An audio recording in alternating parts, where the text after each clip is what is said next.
The altar behind us, which I said at the beginning of the service, was set up for Shiva Ratri, which is an annual celebration of Lord Shiva, who is a Hindu god, but is really a symbol of very essential spiritual realities. All of the gods and goddesses of the Hindu so-called mythology are actually attempts to put into some kind of comprehensible symbol things that are very difficult otherwise to bring to a fine enough point that we can really grasp it.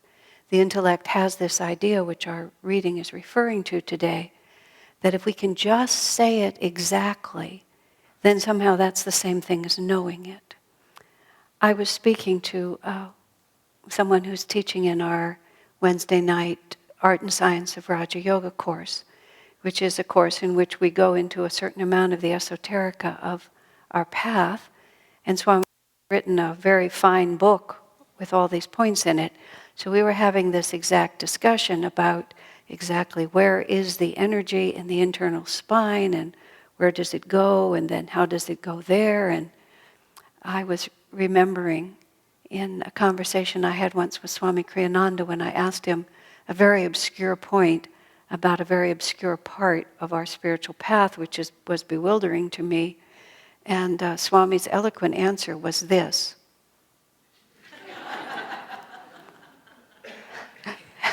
He was actually eating his breakfast. He put down his fork, he went, and then he picked it up again. That was that. Because he didn't know. And then he said, some mysteries will have to wait until the astral world to be revealed. But there was another reason behind it, and this is what I was saying to my friend, because also she's asking me in this state of consciousness and that and this, and my answer is, I don't know. And her defense was, one, people in the class are asking, and she doesn't want to appear foolish. And the second was, if I could get it straight, then I would understand it better. And this is a sort of a tricky game that we play, because our minds are helpful to us, extremely helpful to us. In fact, Swami Kriyananda describes when he very first arrived as a disciple at Mount Washington when Yogananda was still living, 1948. Swamiji was an extremely well-educated, highly intelligent person and had more than, as he put it, a little pride in his intelligence. And that was pretty much how he'd made his way through life. And now, all of a sudden, Master, his guru, was saying to him, you need to develop devotion, you need to develop devotion. And so Swamiji starts chanting and doing everything he can. And then Master tells him, I would like you to write articles for the magazine, for the monthly magazine. And Swamiji said, well, I have other things that I'm also doing. The only time I could write would be after work in the evening, and I've been using that time for meditation. Master said to him, well, meditate less and write articles. Swami's response was, inwardly, he didn't dispute with Master. If this is what Master wanted him to do, he said he would do it. But inwardly, he's thinking, but you're trying to get me to develop devotion. And he was bewildered.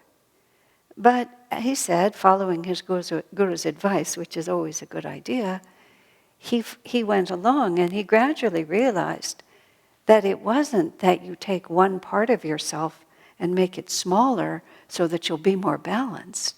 Self-evidently, isn't it? If God has given you a certain talent, it's not because you're not supposed to use it. Obviously, you need to make everything else bigger to match it. It's a very important difference because we think to turn off something. Oh, I'm too much this way. But we're not. We're just not enough the other way. And I told you sometimes I had two very close friends in my early years at Ananda, two women, one of whom which I got along with effortlessly and the other one I didn't get along with at all. She was still my very dear friend, except that we disliked each other intensely. Karma's odd. You can be very close and still not get along. And so I had this really fine idea, which I expressed to Swami. I had a lot too much brain and not much heart. Swamiji, the problem is not that I dislike this one. The reason I dislike this one is because I love this one too much. So if I loved this one less, then there would... And he looked at me. He said, that is the stupidest idea I have ever heard. He said, God gives us those spontaneous affections so we'll know how much we can love. I mean, self-evidently, we're to bring everything up to the highest part of us. So it isn't like it's a mistake to try to understand. It's that we also have to understand what is true understanding. And Swami Kriyananda sets us an example here. And his example, he follows the example of Master. Master could see all of these realities perfectly clearly. And I was starting back with Shiva. Whoever came up with the idea of Lord Shiva, and you have to understand that it just didn't appear. It had to come through some great sage who understood it. Lord Shiva represents, he's one of the three aspects of Om, which are the power of creation. I'm not going to go too far into it. It would be oxymoronic in the context of this sermon to give you an exact definition of Shiva right here. But nonetheless, Shiva is an inherent aspect of creation because everything in creation is manifested. That's Brahma. It lasts for a while. That's Vishnu. And then lo and behold, it goes away, doesn't it? That's the big problem here, is that nothing lasts. We grip it as tight as we can and we organize it to the nth, and then it shifts. And that's Shiva. And when you're having a good time with Shiva, it's lots of fun. And when you're really wanting it to maintain itself, and Shiva comes shooting in, he becomes your not such good friend anymore. But it doesn't really matter whether you like him or don't. Opinions don't matter. There he is. And so it serves us periodically to attune ourselves. And he's just a symbol. He's up in the Himalayas. He's far away from everything. Every so often he turns his fiery eyes on things and vaporizes them. He's the ultimate renunciate. And it serves us to get in tune with that element of things, to feel that Shiva is our friend. Because then when he comes, and there he takes everything away, oh yeah, this is just what Shiva does. And then Brahma, Vishnu will come back and it'll all work itself out. And it's not a matter of bringing that to an exact focus. It's just understanding it, in our bone marrow. Because when it really comes down to things, our definitions don't really save us. What really saves us is our direct relationship to these realities, our knowingness. And knowing Shiva to be a friend is not a matter of how clearly you can explain it. It's having been through it enough times. A friend called me a couple of days ago, and she's facing an acquaintance. She's facing a difficult cancer, which is, Master says people can work out a lot of karma with cancer, and I guess people in our society have a lot of karma to work out. Cancer's a very big story. She was telling me, quite touchingly, how challenging it is, and all of the things that are happening to her because of it. These are not easy things to understand, but I was saying to her, the cancer is not really causing your experience. It's revealing your experience. And the picture I gave her, one of my favorite desserts used to be chocolate eclairs with all that marvelous gooey stuff inside of it. When you hold the chocolate eclair and its secret is not revealed. But when you squish it with your teeth, all of that stuff just squirts out all over the place, which was the great pleasure of it. The 3-napkin eclair was the best eclair. And we walk around and we have this exterior, which it's not a facade that we present to the world. It's the facade we present to ourselves, isn't it? We're decorated carefully, and we're as aware of ourselves as we are able to be.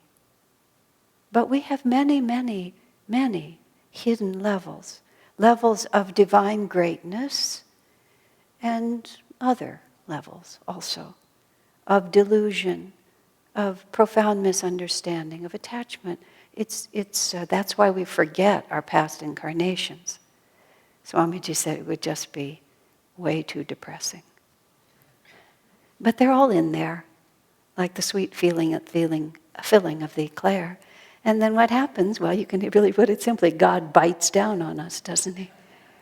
Swamiji once described Master talking about how impersonal God is about us. Not that he doesn't love us, but he's just very impersonal. You know, when a surgeon who does heart surgery or brain surgery all day long, you know, every time he walks into the operating room and the whole thing is prepped, you know, he just picks up his scalpel and just cuts right into your brain.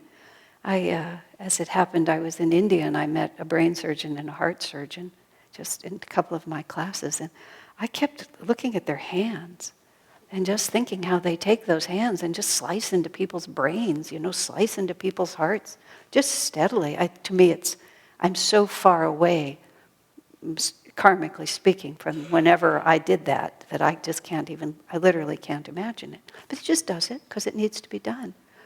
And so Swami was saying that Master said like this, God eats people just like that. And then he said Master sort of imagined, you know, mimed, picking up people and chomping on them like that. God just eats people like that. And we think, well, if one of those people is me, you know, but Master like a surgeon, very calm about it. So there we are, and we need to understand. So it comes. And yes, it helps to have philosophy. Reason helps. Believe me, reason really does help. But in the end, it has to be heart to heart. It just has to be heart to heart with God. You have to know, this is my mother. This is my father. This is my guru. I am loved beyond my wildest expectations and far more than my mind could ever define. And nothing that is happening to me is creating either the bliss that comes out of me or the distress at what is revealed. It's only God just pulling me exactly where I need to go. And the more we need it, the more he does it. And really the only response is, thank you, thank you, thank you. God bless.